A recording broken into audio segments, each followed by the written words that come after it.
Tom saw her on a Wednesday night in November.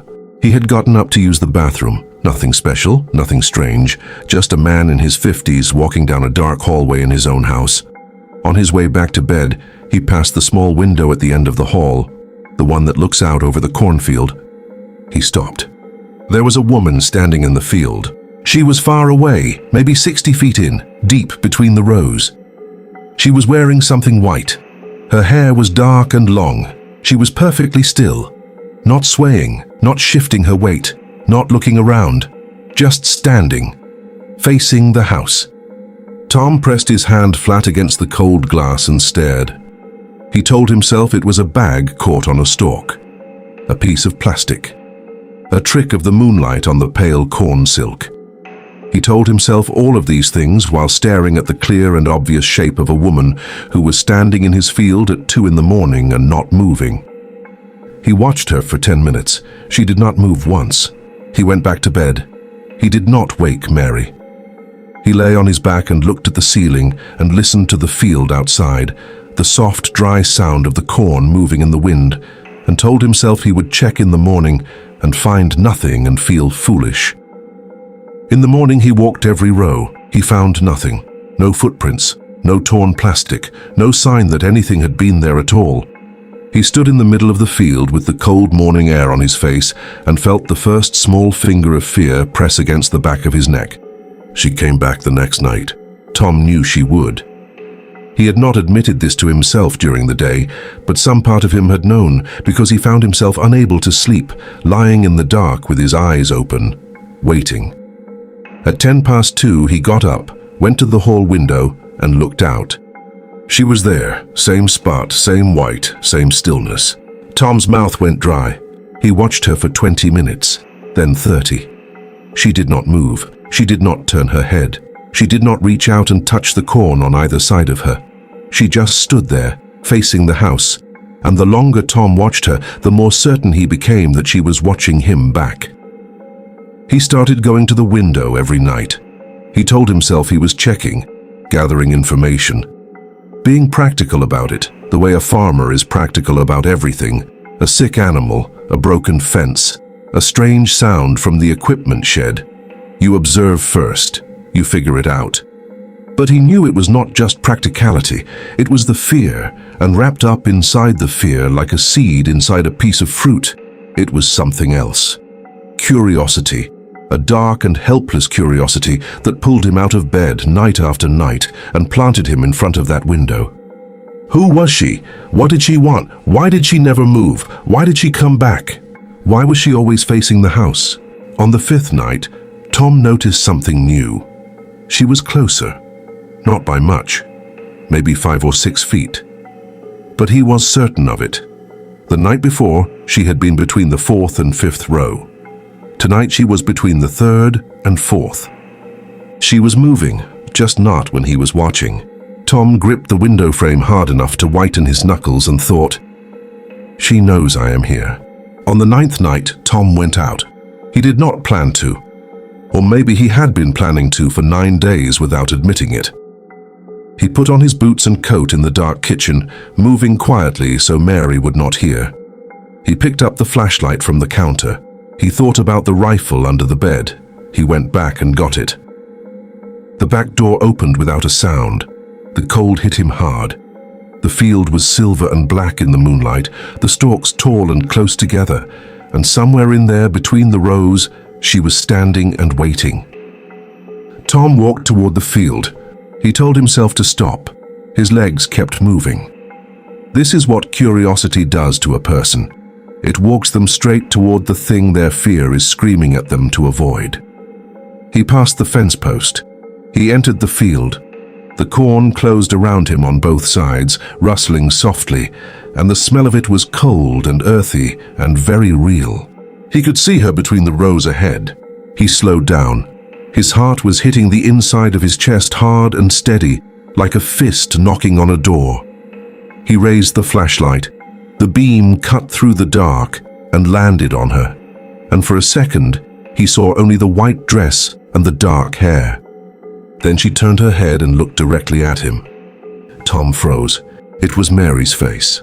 Not similar, not close, It was her face. Exactly.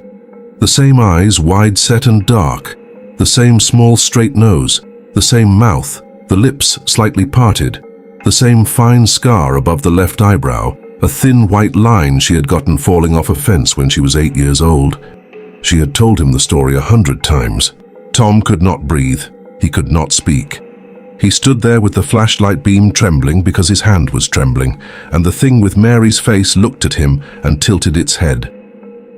The tilt was wrong. The neck bent too far, past the point any neck should go, like a hinge pushed beyond its limit. And the eyes, Mary's eyes, her exact eyes, were open too wide, and they did not blink. Not once. Not in the whole time he stood there. The mouth opened. No sound came out, but Tom could see the shape of something in the movement of the lips. Like it was trying to learn how the words were supposed to look. Like it had never spoken before and was practicing. Tom ran. He hit the back door hard and slammed it behind him and stood in the dark kitchen with his back flat against the wood, breathing in ragged pulls, the rifle hanging from his hand, and then he heard footsteps on the stairs. Mary came into the kitchen, blue robe, dark hair loose, her face soft and confused with half sleep. "Tom, what's happening? I heard the door." Tom stared at her. He looked at her face. He looked at the scar above her left eyebrow. He looked at her eyes. They blinked. They were warm and frightened and real and alive in a way that the face in the field had not been alive, no matter how perfectly it had copied every detail. "There's something in the field," he said. His voice was not his own. Mary looked at the window. "What do you mean? What kind of something?" "It looks like you. It has your face." The kitchen was very quiet. The refrigerator hummed. Outside, the corn moved in the wind. Mary looked at him for a long time, not scared, not disbelieving, something more careful than either of those things, like she was deciding something. "How long?" she asked. 9 nights. She sat down at the kitchen table slowly. She folded her hands in front of her on the table and looked at them. Then she said very quietly, "My grandmother told me about something like this, something that learns a person, watches them, copies them piece by piece until it can wear them." "Wear them," Tom repeated. "Like a coat."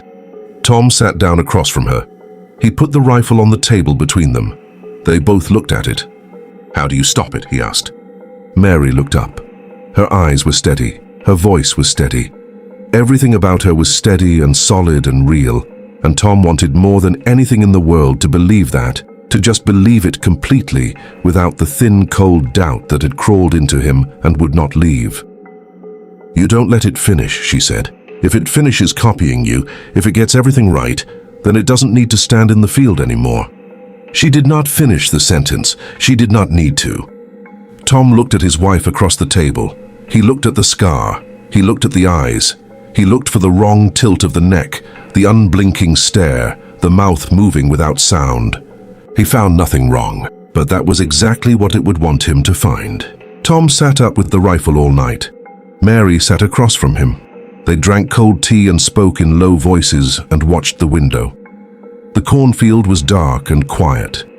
Just before 5 in the morning, the sky turned grey, and Tom looked out the window, and the field was empty. She was gone.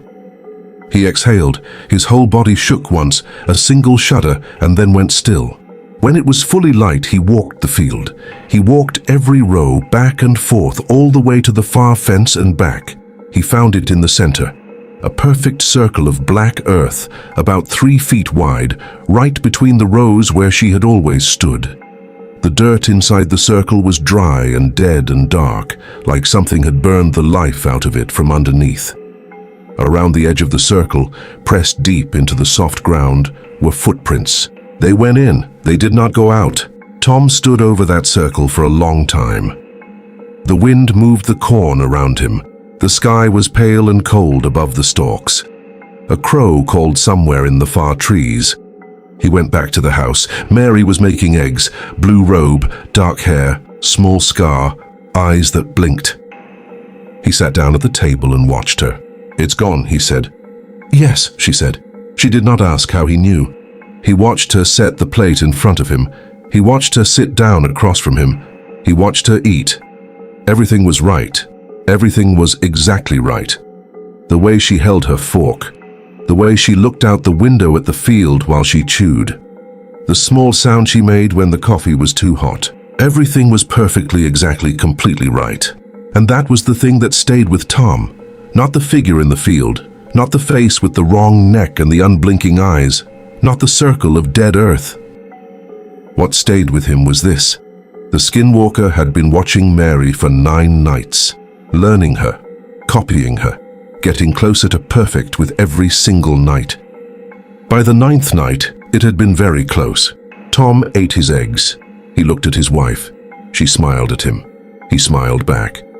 He never told her that on the 9th night, when he had stood in the field with the flashlight shaking in his hand and looked at the thing with her face, there had been one moment, just one, just a single half-second, where he had not been completely sure. The corn grew back over the dead circle by spring. Tom never walked through the center of the field again. The Skinwalker does not need to replace you. It only needs to make the people who love you unsure. That is enough. That is more than enough. That is everything.